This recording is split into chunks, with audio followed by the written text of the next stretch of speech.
Welcome back into the Newport Gulls pregame show. This is the Broadcasters Roundtable. I'm joined, as always, by the Newport Gulls team publicist Matt Tonis and the voice of the Vermont Mountaineers, Joe Hutter. And, Joe, I know that you're going to be on the game for CBS Sports Radio, too highbrow for the NECBL Broadcast Network. All joking aside, these are two of the best teams in the NECBL this year. They face each other, a tough 3-2 matchup in Vermont back in early July. What was the difference in that game as compared to some of the other games where the Mountaineers have won handedly? Well, really, it's been the pitching lately. Now 7 in a row for Vermont, 8 out of 10, and 10 out of 12 if you want to extend that streak even a little further. It's been the pitching, timely hitting in the middle innings for the most part, and it's really just been a lot of fun for these guys. The hitting's coming. Really, it's been the power game, too, not as much small ball, which is what manager Joe Brown prefers in terms of a style-wise. But, it's been the big hit, and it's been, up until yesterday, actually the first inning broke a streak of 34 2/3 innings consecutively where this pitching staff had not allowed a run. So it has been incredible, what this staff's been able to do. And if they can continue that and get a little bit more in the hitting, they'll be pretty good down the stretch, too. I know battle of the first place tonight. Now, with the power game increasing, are we going to see a decrease in the small ball that Vermont has led the league in? They lead the league in stolen base. They lead the league in sacrifices right now overall. Is this one of the things that manager Brown is going to try to get away from and try to rely more into the power bats? Not at all. It's definitely stick with the small ball when he can. The problem is Vermont hasn't hit all that well. It's when they get a runner on, maybe they swipe second and then a 2-run homer happens or something like that, or a solo shot to lead off an inning. Jack Parenti had one the other night to lead off a game in Keene. Joe Dudek had a 2-run homer the next night, and both of those wins were 3-0 wins. So, not as much base runners reaching. 6 hits, 1 game, 10 hits, and a 12-inning extra affair last night at Ocean State, in which the Mountaineers came away with a 3-2 win. So close games is something this team's been able to win lately, and it's really, like I said, been the pitching staff and an occasional power swing in the middle innings that's been able to propel this team to wins.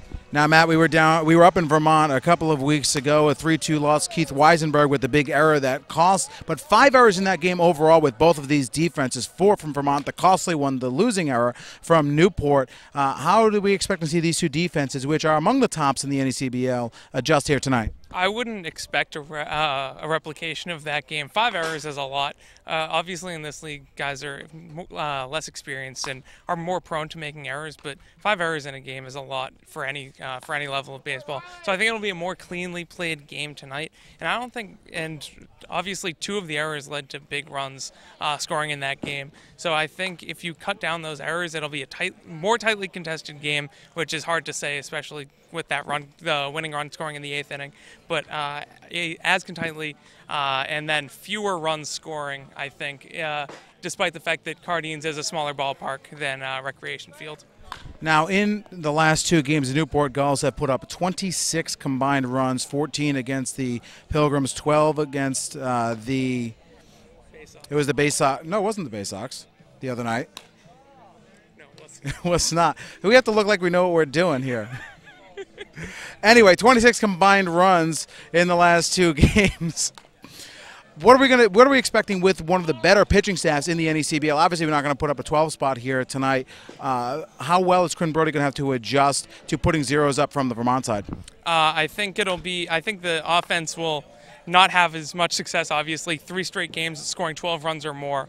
But I think the offense is finding a groove right now. Max Bierman is one of the hottest hitters in the league. Top to bottom, this Newport offense has been getting it done in any inning, no matter what the situation. They've been finding a way to get runs across, pulling away late, pulling away early, no matter what. So I think it'll be a huge adjustment from the pitching side, but obviously you want to keep those 2 things separate. You don't want to get too comfortable with a big lead. You don't want to get too uncomfortable when a game is not going the way that you're anticipating and the way that you're used to over the last 3 home games. So it's going to be a slight adjustment, but I don't think it should be anything that Newport should be worried about the pitching giving up too many runs. The grind is getting to both of us. We had the 12 runs against the Sanford Mainers the other night here at Cardines.